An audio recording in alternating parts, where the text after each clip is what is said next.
하나님의 말씀 함께 보겠습니다. 고린도전서 3장 16절부터 마지막 23절까지의 말씀입니다. 제가 가지고 있는 성경으로는 신약 성경 266면 정도에 있습니다.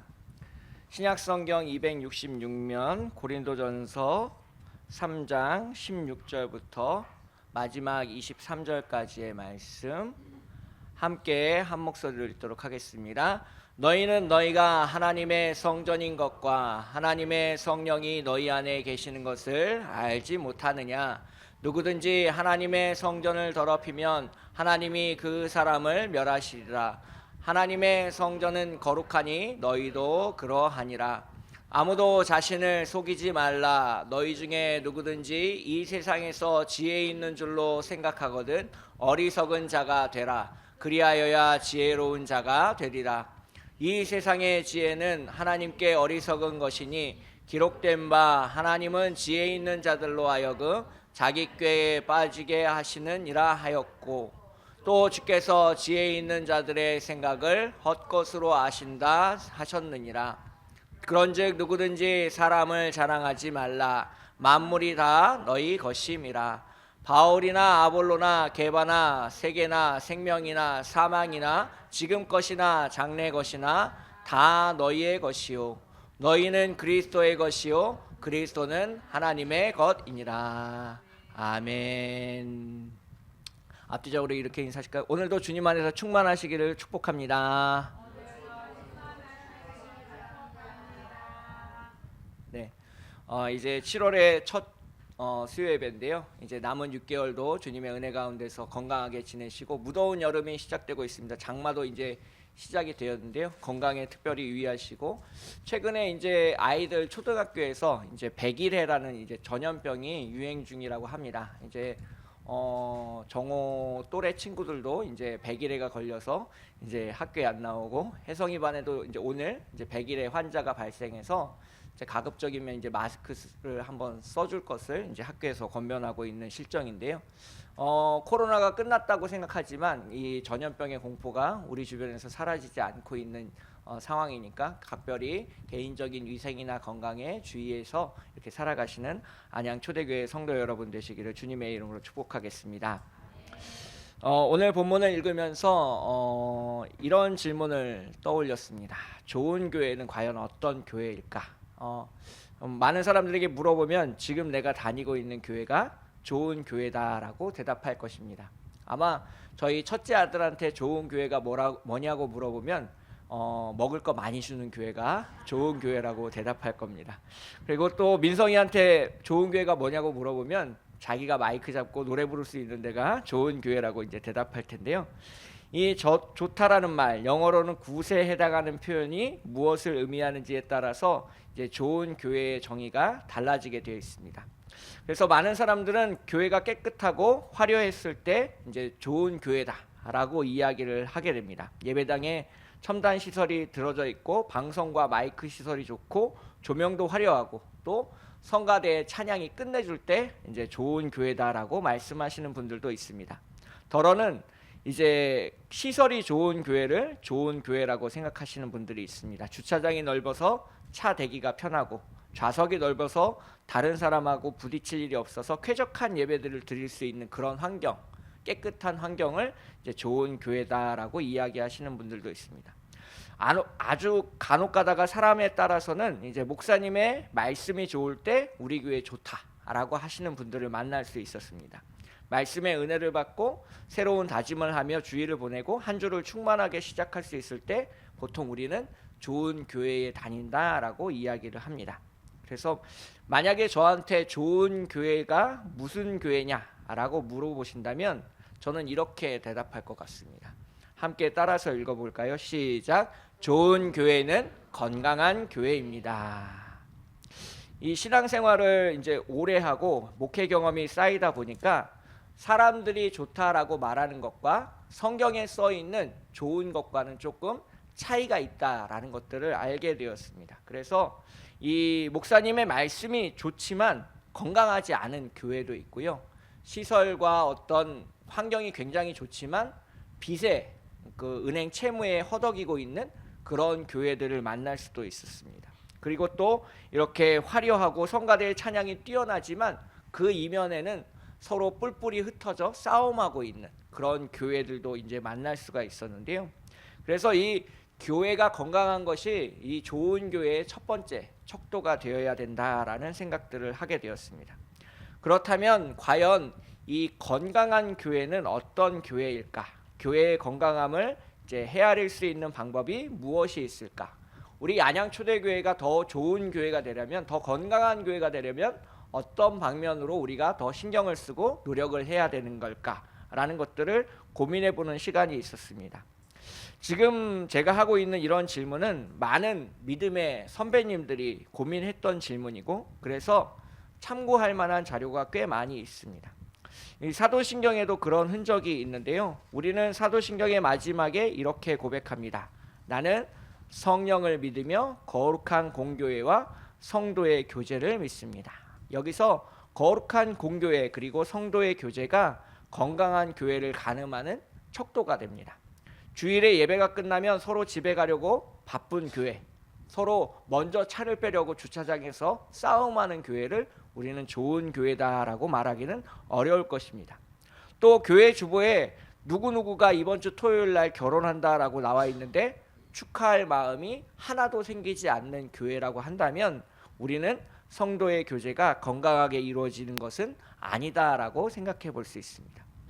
이 성도의 교회의 건강함, 이런 건강함을 측정하는 이런 여러 가지 측정 방법들이 있는데요. 기독교가 로마 황제에 의해서 공인된 이후 교회는 어떠해야 되는가에 대한 많은 사람들의 고민이 있었습니다. 그래서 AD 381년 니케아 신경에서 교회의 건강함에 관한 4가지 마크를 표시를 이렇게 설명하고 있습니다. 첫 번째는 교회는 거룩해야 한다는 것입니다. 교회 안에서 사람들이 똑같이 세상 사람들처럼 사기치고 시기하고 질투하고 싸운다면 우리는 그런 교회를 거룩한 교회라고 할 수는 없을 것입니다. 레위기 11장 45절에서 여호와 하나님은 이렇게 말씀하셨습니다. 나는 너희의 하나님이 되려고 너희를 애굽 땅에서 인도하여 낸 여호와라. 내가 거룩하니 너희도 거룩할지어다. 그래서 이어지는 질문은 과연 그 거룩함이라 무엇인가에 대한 질문인데요. 이것은 나중에 기회가 되면 다시 한번 살펴보도록 하겠습니다. 또한 두 번째로 교회는 하나 되어야 됩니다. 고린도전서를 우리가 계속 읽고 있는데요. 고린도 교회가 건강하지 않다는 것을 우리는 알게 됩니다. 바울파, 아볼로파, 게바파, 그리스도파, 최소한 4개의 무리가 당을 지어서 교회 안에서 서로 힘겨루기를 하고 분쟁하고 다투고 있는 모습을 우리가 읽을 수 있는데요. 그런 모습이 건강하지 않다라는 것은 우리가 누구나 알 수 있습니다. 그래서 건강한 교회는 하나된 교회입니다. 이 많은 사람들이 지금 현재 대한민국 정치를 걱정하고 있는데요. 그 이유는 바로 정치인들끼리 뜻을 하나로 모으지 않고 싸우고 있기 때문에 그렇습니다. 지역별, 객파별로 나뉘어서 다툼을 하는 모습이 많은 사람들에게 혐오를 주고 진절머리를 내는 상황에 있습니다. 분명한 것은 대한민국 정치가 아직 건강하지는 않다는 겁니다. 성숙한 토론 문화를 갖지 못했고 상대방을 이해하려고 노력하기보다는 자기 주장을 억지로 관철시키려고 노력하고 있다라는 것을 알게 됩니다. 안타까운 사실은 교회 안에서도 정치인들처럼 움직이는 사람들이 덜어 있다는 겁니다. 교회가 하나 되기 위해서 서로를 이해하고 받아들이려는 노력이 없다면 교회는 분명히 하나 되기보다는 분열될 것입니다. 지난주 수요예배 때 우리 2인 삼각으로 달리기 하는 그림을 보여드렸습니다. 마찬가지로 두 사람이 호흡을 맞춰서 구령을 붙이지 않는다면 둘 다 넘어지게 마련입니다. 상대방에게 자꾸 자기 박자를 고집하게 된다면 결국 싸움밖에 나지 않을 것입니다. 세 번째로 이 건강한 교회는 보편적인 교회입니다. 여기서 보편적인 교회는 차별이 없는 교회여야 한다는 것입니다. 얼마 전까지만 해도 미국에서는 흑인들만 모여서 예배드리는 교회, 백인들만 모여서 예배드리는 교회가 많았습니다. 우리나라도 그런 케이스가 있었는데요. 조선 후기나 일제시대 때 모였던 교회들은 이게 남녀가 따로 앉아서 예배드렸습니다. 남자는 이쪽, 여자는 이쪽. 그리고 그 가운데는 이렇게 서로 얼굴이 보이지 않게 이렇게 얇은 천 같은 것들을 놓고 그렇게 예배를 드렸던 때도 있습니다. 남녀가 유별하니 이제 그 분리해야 된다라는 것들을 했던 적도 있는데요. 그래서 이러한 나눔은 사실 교회 안에서는 건강한 것이 아닙니다. 그래서 이 교회 안에서는 어린아이들이 자유롭게 돌아다니면서 예배할 수 있는 것이 건강한 교회고, 예수님 또한 그러한 교회를 건강한 교회다라고 말씀하시는 장면을 우리는 볼 수 있습니다. 예수님의 제자들이 어린아이들이 예수님께 안수받으러 오는 것을 이제 말리려고 하자 예수님이 이렇게 말씀하시는 장면이 나옵니다. 예수께서 이르시되 어린아이들을 용납하고 내게 오는 것을 금하지 말라. 천국이 이런 사람의 것이니라 하시고 그들에게 안수하시고 거기를 떠나 가시니라. 마태복음 19장 14절 15절의 말씀입니다. 마지막으로 건강한 교회는 사도적인 교회입니다. 여기서 사도적이라는 말이 조금 어려운데요. 이 예수님의 제자들이 전한 복음에 기초하고 있는가라는 문제에 해당하게 됩니다. 우리가 이단과 사이비를 생각해 보면 이해하기가 쉬운데요. 앞에서 말한 것처럼 거룩하고 하나되고 보편적이지만 예수 그리스도를 믿지 않으면 건강한 교회가 아닙니다. 그래서 이 예수 외에 다른 복음이 있다고 말한다면 그 교회는 건강한 교회가 아닙니다. 많은 이단과 사이비들이 우리와 똑같이 신구약 성경을 읽고 있지만 그들이 성경을 읽어내는 방식은 건강한 방식은 아닙니다. 사도들의 해석을 따르지 않고 자신들만의 해석을 따라가고 있기 때문에 그렇습니다. 아무리 좋은 교회라고 해도 예수님만을 유일한 구원자로 믿지 않는 교회는 건강한 교회라고 할 수 없습니다. 안양 초대교회가 과연 건강한 교회인가? 나는 과연 건강한 그리스도인인가를 점검해보는 이 네 가지 기준에 대해서 한번 생각해 보았습니다. 오늘 본문으로 넘어가서 사도 바울이 이 건강한 교회가 되기 위해서 고린도 교회가 노력해야 되는 것 세 가지에 대해서 이야기를 하고 있는데요. 오늘 본문 16절 17절의 말씀을 함께 읽겠습니다. 시작. 너희는 너희가 하나님의 성전인 것과 하나님의 성령이 너희 안에 계시는 것을 알지 못하느냐. 누구든지 하나님의 성전을 더럽히면 하나님이 그 사람을 멸하시리라. 하나님이 그 성전은 거룩하니 너희도 그러하니라. 아멘. 제가 여기 17절에 빨간색으로 표시해 놓은 부분은 이제 성경으로 한번 표시를 해 놓으시면 좋을 것 같고요. 오늘 본문 말씀에서 첫 번째로 전하고 있는 바울의 메시지는 이것입니다. 함께 따라서 읽겠습니다. 시작.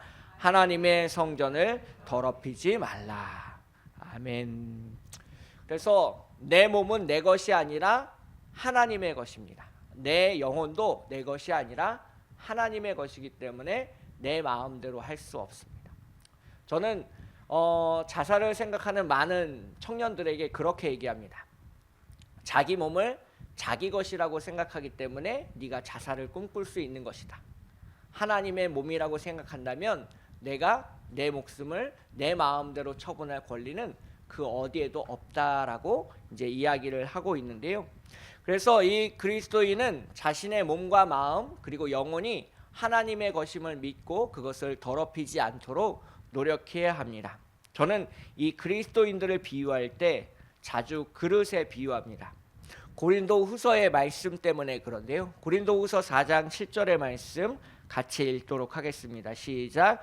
우리가 이 보배를 질그릇에 가졌으니 이는 심히 큰 능력은 하나님께 있고 우리에게 있지 아니함을 알게 하려 함이라. 아멘. 여기서 사도 바울도 우리가 이제 우리 자신을 이 질그릇에 비유하고 있습니다. 그래서 이 본문 말씀의 기초에서 우리는 이렇게 얘기할 수 있습니다. 함께 따라서 읽을까요? 시작. 우리는 은혜를 담는 그릇입니다. 아멘. 그래서 내 몸과 마음이 깨끗하고 거룩하고 온전히 보존되어야 되는 이유, 우리가 은혜를 담는 하나님의 질그릇이기 때문에 그렇습니다. 중요한 것은 그릇이 중요한 게 아니라 은혜가 중요합니다. 그릇이 아무리 깨끗하고 화려하고 금으로 치장되어 있다라고 할지라도 그 그릇 안에 은혜가 없으면 그 그릇은 그냥 빈 그릇일 뿐입니다. 아무리 초라하고 아름답지 않은 그릇이라고 할지라도 하나님께서 그 안에 아름다운 은혜를 담으시면 세상 무엇보다도 귀하게 쓰임받는 그릇이 된다는 겁니다. 그래서 하나님 안에서는 가난한 자, 부한 자, 높은 자, 낮은 자가 중요한 것이 아니라 은혜를 담고 있는가 담지 않고 있는가가 더 중요한 것이 됩니다.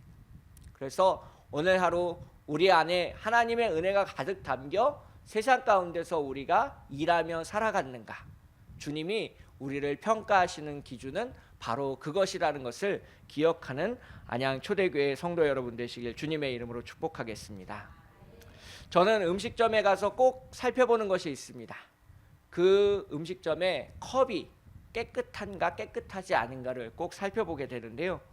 물컵 안에 고춧가루가 끼어 있으면 설거지를 제대로 하지 않는 음식점이라는 것을 우리는 알 수 있습니다. 음식이 아무리 맛있어도 그런 집을 한 번 더 가는 것은 굉장한 용기가 필요합니다. 교회도 마찬가지입니다. 그릇에 한 귀퉁이가 깨져 있으면 아무리 좋은 은혜를 담아도 그때뿐입니다. 제가 경험한 교회 중에 그런 교회가 있습니다.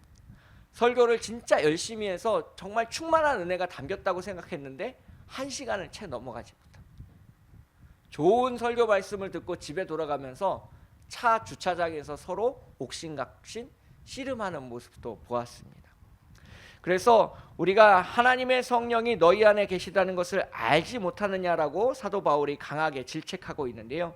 아무리 넓고 좋은 집이라고 할지라도 깨끗하게 청소가 되어 있지 않다면 우리는 그 집에서 잠을 청하지는 않을 것입니다. 나중에 보시겠지만 이 고린도 교회 안에는 여러 가지 문제들이 있었습니다. 윤리적인 문제가 컸는데요. 불륜을 저지른다든지 술에 취해서 음탕한 여자를 찾는다든지 이런 문제들이 교회 안에 있었습니다. 사도 바울은 그런 사람들에게 강력하게 훈계해야 된다는 것을 말씀하고 있는데요.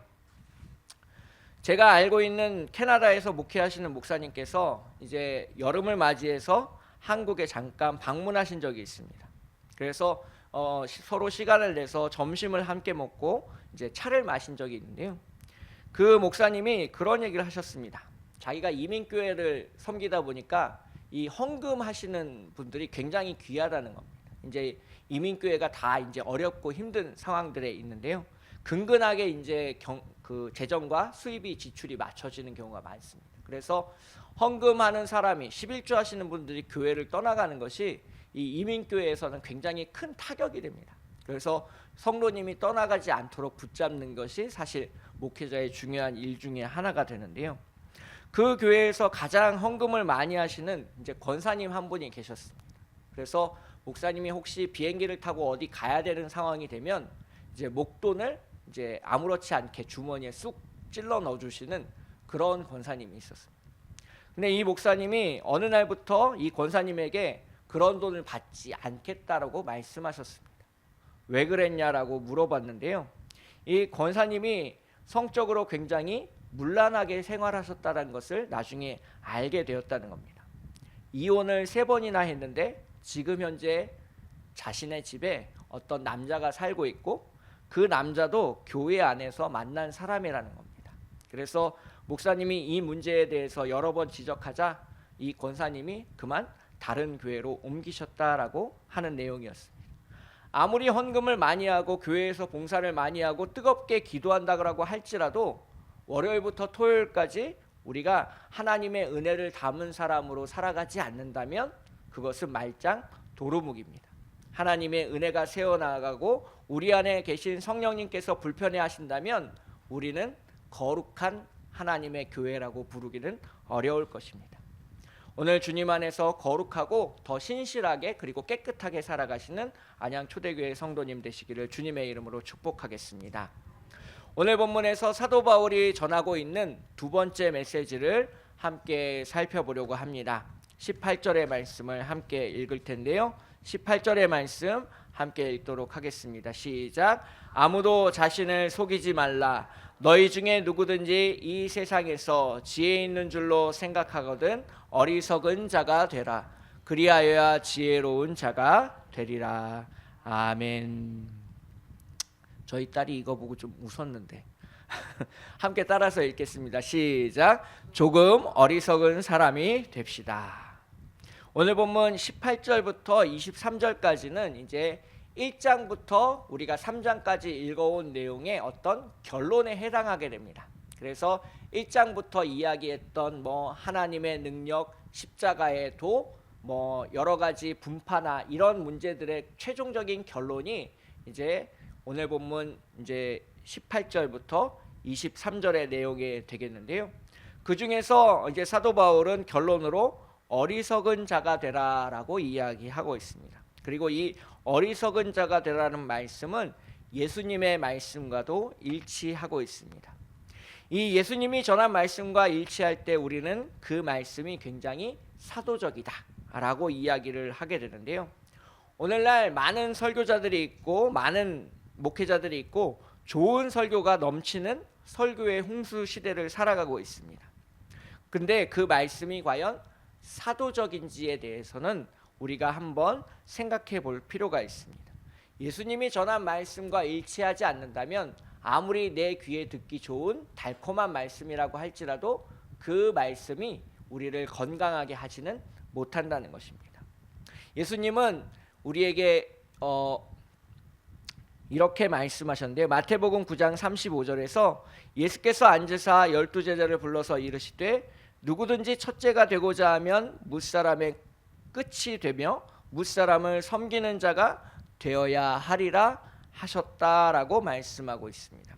그래서 이 자신이 첫 번째가 어리석은 자가 되라, 끝에 앉는 자가 되라, 다른 사람을 섬기는 종이 되라, 이런 말씀은 세상 사람들이 받을 수도 들을 수도 없는 그런 말씀이 되겠습니다.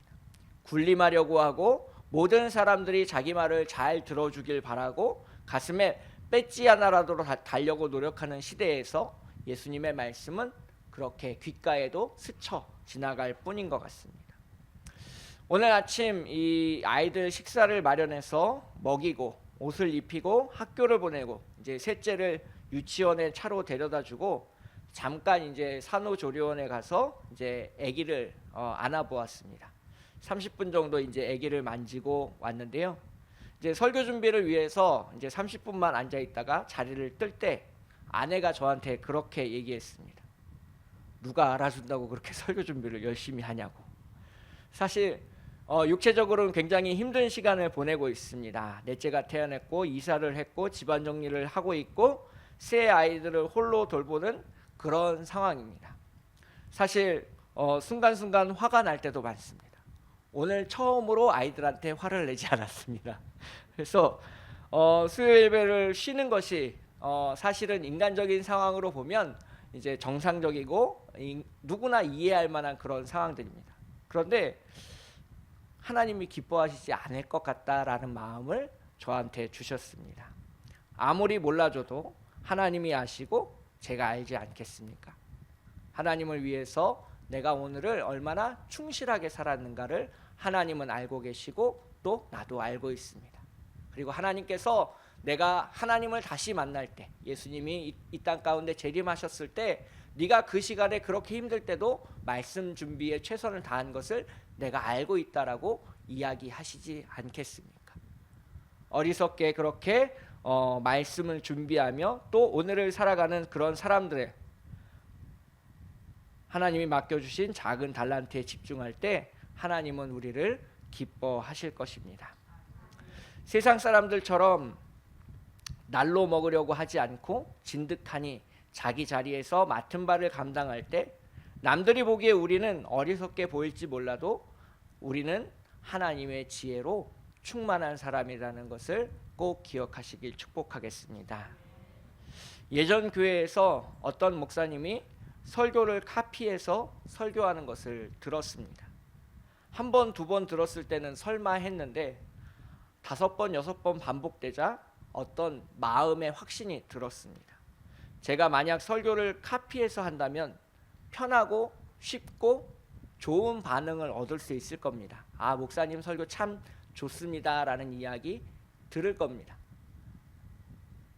제가 인공지능을 전공했으니까 요즘 그 유행한다는 챗 GPT 이런 것들을 써서 쉽게 컴퓨터한테 내 설교문 좀 써줘 이렇게 부탁할 수도 있을 겁니다. 하지만 우둔하게 성경책을 붙잡고 사전을 붙잡고 헬라어를 붙잡고 그렇게 말씀 준비를 하는 까닭은 주님 안에서 어리석은 자가 하나님이 보시기에 가장 지혜로운 자이기 때문에 그렇습니다. 설교를 좀 못하면 어떻습니까? 주님의 말씀에 충실한 오늘을 살고 있고 누가 보기에도 떳떳한 음식을 여러분에게 대접하고 있는 요리사처럼 보이지 않겠습니까? 그래서 직접 제가 몸으로 부딪혀서 설교 말씀을 전하는 그 말씀이 여러분들을 건강하게 할 것이고 하나님과 더 가깝게 할 것이라는 것을 저는 믿고 있습니다. 그 말씀이 우리를 살릴 것이고 더 건강하게 할 것이고 영적으로 충만하게 되기를 주님의 이름으로 축복하겠습니다. 오늘 본문에서 마지막 세 번째로 나타나는 하나님의 은혜를 살펴보도록 하겠습니다. 오늘 본문 21절, 23절의 말씀인데요. 함께 읽도록 하겠습니다. 그런즉 누구든지 사람을 자랑하지 말라. 만물이 다 너희 것임이라. 바울이나 아볼로나 게바나 세계나 생명이나 사망이나 지금 것이나 장래의 것이나 다 너희 것이요 너희는 그리스도의 것이요 그리스도는 하나님의 것이니라. 아멘. 마지막 세 번째로 오늘 본문 말씀에서 사도 바울이 강조하고 있는 내용입니다. 함께 따라서 읽겠습니다. 시작. 사람을 자랑하지 맙시다. 사실 이 내용은 사도 바울이 1장부터 계속해서 꾸준히 우리한테 반복하고 있는 내용입니다. 계속해서 수요예배에 참석하신 분들은 이 내용이 몇 번째 반복되고 있다라는 것들을 알고 계실 텐데요. 사실 이 21절부터 23절은 거꾸로 읽는 것이 더 좋습니다. 예를 들면 우리는 하나님의 붙잡혀 있는 사람이라는 겁니다. 너희는 그리스도의 것이요 그리스도의 것은 하나님의 것이다. 그러니까 너희는 하나님께 붙잡혀 있는 사람이다 라고 사도 바울은 이야기하고 있습니다. 사도 바울은 하나님께 붙잡혀 있는 사람이 세상 염려 가운데 살지 말아야 되는 이유를 22절에서 이렇게 얘기하고 있습니다. 모든 것이 너희의 것이다. 장래의 일이나 지금의 일이나 사망이나 생명이나 그 모든 것이 하나님께 속한 것은 다 너희에게 속하여 있다. 아무것도 근심하고 염려하지 말라. 그런데 하나님께서 그것을 주셨을 때 내가 그것을 자랑하지 말라라고 이야기하고 있는 것입니다. 내가 이룬 것 같고 내가 붙잡은 것 같고 내가 발견한 것 같지만 실상은 그렇지 않다는 것입니다. 하나님이 우리에게 주신 것이고 하나님이 없이는 그것이 아무런 소용이 없다라는 것을 사도 바울은 강조하고 있는 것입니다. 그래서 사도 바울이 우리에게 자랑해야 될 것 두 가지를 이야기하고 있는데요. 그 중에 첫 번째는 바로 하나님입니다. 하나님을 우리는 자랑해야 됩니다. 이를 이루시는 여호와, 이를 성취하시는 여호와, 우리를 위하여 광야에서 길을 내시는 여호와, 물을 주시는 여호와, 만나와 메추라기로 먹이시는 하나님, 하나님을 믿지 않는 무리들과 싸워서 이길 수 있도록 우리보다 앞서가시는 그 여호와 하나님만을 자랑하는 안양 초대교회 성도 여러분 되시기를 주님의 이름으로 축복하겠습니다. 두 번째로는 우리의 연약함을 자랑할 수 있습니다. 나의 연약함을 통해서 일하시는 하나님을 자랑하고 우리의 연약함을 뒤덮고 있는 하나님의 은혜를 자랑할 수 있습니다. 사도 바울은 고린도후서 11장 30절에서 이렇게 얘기하고 있습니다. 내가 부득불 자랑할진대 내가 약한 것을 자랑하노라. 나의 연약함이, 나의 부족함이 하나님의 전능하심을 드러내는 도구가 되고요, 나의 부족함이 하나님께서 공급하시는 힘을 경험하는 통로가 되기 때문에 그렇습니다. 우리가 경제적 물질적으로 어려움을 겪고 있는 성도님들에게 다가가 우리가 살았던 과거의 이야기를 하면 그분들에게 큰 위로가 됩니다. 나만 이렇게 힘들게 사는 것이 아니라는 것을 알게 되고 그것을 극복할 수 있는 유일한 길이 하나님께 있다라는 것을 알게 하시기 때문에 그렇습니다. 오늘 본문 말씀 속에서 세 가지를 강조했습니다. 건강한 교회가 되기 위해서, 건강한 그리스도인이 되기 위해서 우리가 고민해 봐야 되는 세 가지인데요. 그것은 하나님의 성전인 우리의 몸과 마음을 더럽히지 않아야 된다는 겁니다. 세상의 염려, 세상의 근심, 세상의 때 같은 것들을 벗겨내고 다 하나님께서 우리에게 주신 것이니 하나님만을 믿고 나아갈 수 있는 안양 초대교회 성도 여러분 되시길 주님의 이름으로 축복하겠습니다. 그래서 세상 사람들이 보기에 미련하고 어리석게 보일지라도 우둔하게 오늘을 살아가시는 우리 모두가 되시길 주님의 이름으로 축복하겠습니다. 제가 좋아하는 사자성어 중에 우공이산이라는 사자성어가 있습니다. 어리석은 우공이라는 그 나이 드신 노인이 한 삽 떠서 산을 옮긴다는 고사성어인데요.